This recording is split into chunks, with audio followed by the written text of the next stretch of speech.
परीक्षा में कॉपी लिखते समय अगर आप ये कुछ तरीकों को अप्लाई कर लेते हैं ना तो 100% गारंटी ठोकर मोहर मार के मैं बोल रहा हूं कि एग्जामिनर भी मजबूर हो जाएगा फुल मार्क्स देने के लिए। आपको एक नंबर नहीं काटेगा अगर इन तरीकों को आप अप्लाई कर लेते हैं। और एग्जाम में लिखते समय इन तरीकों पर यदि आप ध्यान दे देते हैं ना तो एग्जामिनर एक नंबर भी नहीं काटेगा, पूरा का पूरा वो मार्क्स देगा। अब ये तरीका जानने से पहले एक बात मैं बोलना चाहूंगा, चैनल को सब्सक्राइब कर लीजिए, वीडियो को लाइक कमेंट शेयर कर दीजिए और हाँ, इस वीडियो को शुरू से तक जरूर देखिएगा, फुल वॉच करिएगा। जानते हैं क्यों? क्योंकि हो सकता है बीच में मैं कुछ ऐसी बातें बता दूं जो आपके लिए बहुत इंपॉर्टेंट होगी। ठीक है ना? चलिए स्टार्ट करते हैं और देखते हैं और समझते हैं आखिर वो कौन सा तरीका है कॉपी लिखते समय जिसको एग्जामिनर देखते ही फुल मार्क्स दे सकता है। देखिए, सबसे पहला काम आपको करना है बाबू, एग्जामिनर जब भी कॉपी चेक करता है तो चेक करते समय आपका रोल नंबर रोल कोड वो सही से आपका एड्रेस फिलअप देखता है, सही से लड़का किया है कि नहीं। अगर नहीं किए होंगे तो वहीं पर रिजल्ट आपका पेंडिंग में डाल देता है। तो भैया एग्जाम में बैठते समय पहला काम आपको सही तरीके से करना है, वो कौन सा?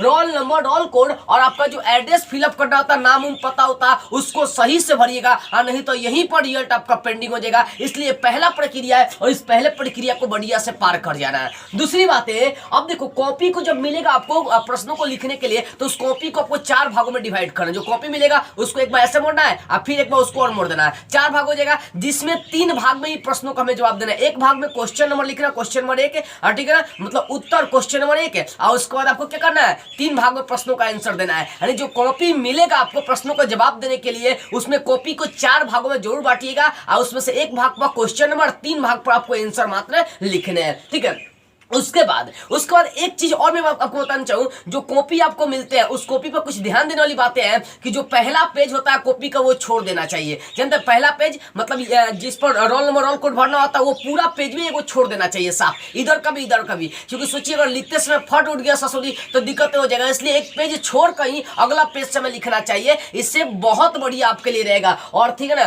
कोशिश ये करेगा कि एग्जाम में कम से कम जो कॉपी है, जो कम से कम कॉपी है उसमें कम से कम 7-8 पेज सुंदर राइटिंग के साथ लिखे। नॉर्मल तरीका था, ठीक है ना। अब देखो, तो पहला तरीका रोल नंबर रोल कोड सही से फिलअप करना है। दूसरा का कॉपी को 4 भागों में बांटने हैं। तीसरा, जो क्वेश्चन पेपर आपको मिलने वाले हैं बाबू, जो क्वेश्चन पेपर मिलने वाले हैं उन क्वेश्चन पेपर को पहले पढ़ना है। क्योंकि देखिएगा, क्वेश्चन पेपर को पढ़ने के लिए 15-20 मिनट आपको एग्जाम में टाइम मिलता है, लेकिन लड़का गलती कर देता है, क्वेश्चन मिलते मिलते धड़ाधड़ बनाना शुरू करेगा। अरे भैया, 15 मिनट टाइम मिला है, एग्जामिनर जो क्वेश्चन सेट किया है वो बुड़बक नहीं ना है, वो बहुत चालाक है। इसलिए आपका हक बनता है कि जो टाइम दिया उसका प्रयोग करिए, इसके बहुत सारे लाभ है। देखिए, सबसे पहला काम करना आपको क्वेश्चन पढ़ लेना है उसको, और उसके बाद जो प्रश्न आपको अच्छे से आ रहे हैं, आपको लग रहा है कि इन प्रश्नों को मैं आसानी से बना सकता हूं बिना टाइम गवाए, तो आप पहले उन प्रश्नों को टिक कर लीजिए। वो ये बना सकता हूं, ये बना सकता हूं, ये बन सकता हूं, उसको टिक कर लीजिए कि ये सारे प्रश्न मैं बना सकता हूं। ठीक है ना। और पांचवा तरीका, जिन जिन प्रश्नों को आपने टिक किया है उन्हीं प्रश्नों को पहले बनाए। यानी कहने का मतलब है कि जो प्रश्न आपको अच्छे से आ रहे हैं उन प्रश्नों को रगड़िए पहले। देखो, मैं ये नहीं कहूंगा लाइन से ही क्वेश्चन बनिए। अरे भैया, लाइन से नहीं आ रहा है तो क्या हुआ, अगला प्रश्न आ रहा है अगला बनाएंगे। अगर 2 नंबर के बाद 10 नंबर आता है 10 नंबर बनाएंगे, 10 नंबर के बाद 25 नंबर प्रश्न बनेगा तो 25 नंबर बनाएंगे। कहने का मतलब जो जो प्रश्न आ रहे हैं उनको पहले टिक कर लीजिए और उसके बाद उन्हीं प्रश्नों को बनाना शुरू करिए। ठीक है।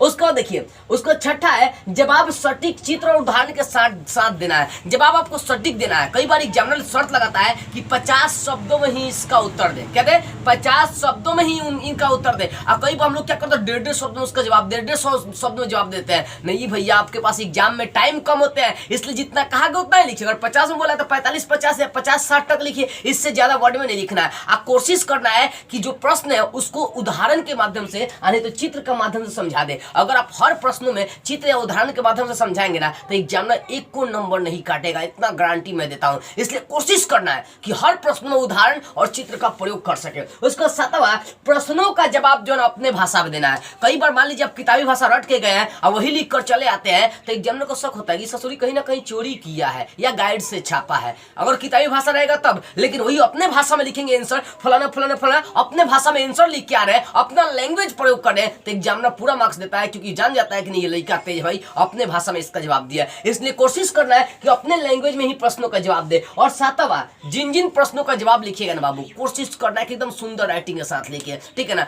क्योंकि कहा जाता है एग्जामिनर को इंप्रेसिव करने के लिए आपका सुंदर राइटिंग ही होना चाहिए, है ना, तो कुछ नहीं हो पाएगा। अगर आप सारे प्रश्नों का भी जवाब दिया, सुंदर राइटिंग नहीं है तो भी रिजल्ट नहीं आएगा। तो इसमें सबसे बड़ा मुद्दा आपका लिखावट बन जाती है। इसलिए आपकी लिखावट सुंदर होनी चाहिए। यानी जिन जिन प्रश्नों का जवाब दें सुंदर राइटिंग के साथ साथ जवाब दे। इसलिए एग्जाम में जाने से पहले इतना प्रैक्टिस करके जाए कि कितना भी स्पीड क्यों ना लिखूं, आपकी राइटिंग जो है ना सुंदर रहनी चाहिए। नौवा, ज्यादा काटकूट नहीं करना। कई बार बच्चे क्या करते हैं, काटकूट ज्यादा कर देते हैं। इसलिए बाबू कोशिश इतना करना है कि प्रश्न अगर गलती हो जाए तो वहां भोग भोग ज्यादा नहीं करना। अगर कोई प्रश्न गलती हो जाता है तो आप ऐसे क्रॉस लगा दीजिए और नीचे लिख दीजिए गलत, ठीक है ना। उसके बाद अलग प्रश्न का उस प्रश्न का अलग जवाब दे सकते हैं, ठीक है ना। तो ऐसे नहीं, अभी ऐसे लड़का नहीं हेंगा भार देना बाबू, तो गलत हो जाएगा, नंबर काट के लेगा ससुरी एग्जामिनर, वो भी बहुत चालाक होता है। ज्यादा काट कुट नहीं करना है, ठीक है। और 10वां और सबसे इंपॉर्टेंट बात है, अब जितना प्रश्नों को आपने टिक किया था वो सारे प्रश्न आपके बन गए, ठीक है ना। मान लीजिए आपका सारा प्रश्न बन गया जिनको आपने टिक किया था, जो प्रश्न आपको अच्छे से आ रहे हैं। अब भैया जो नहीं आ रहा उसको छोड़ेंगे क्या? नहीं, यानी टाइम बचा है ना, टाइम बचा होगा एग्जाम में, तो जो प्रश्न नहीं आ रहा है उसमें भी राम रहीम डाल के लिख देंगे। अच्छा, मान लीजिए आपको बोला कि आपसे प्रश्न बोला है कि बताइए कांच अक्रिस्टलीय ठोस है, मतलब क्यों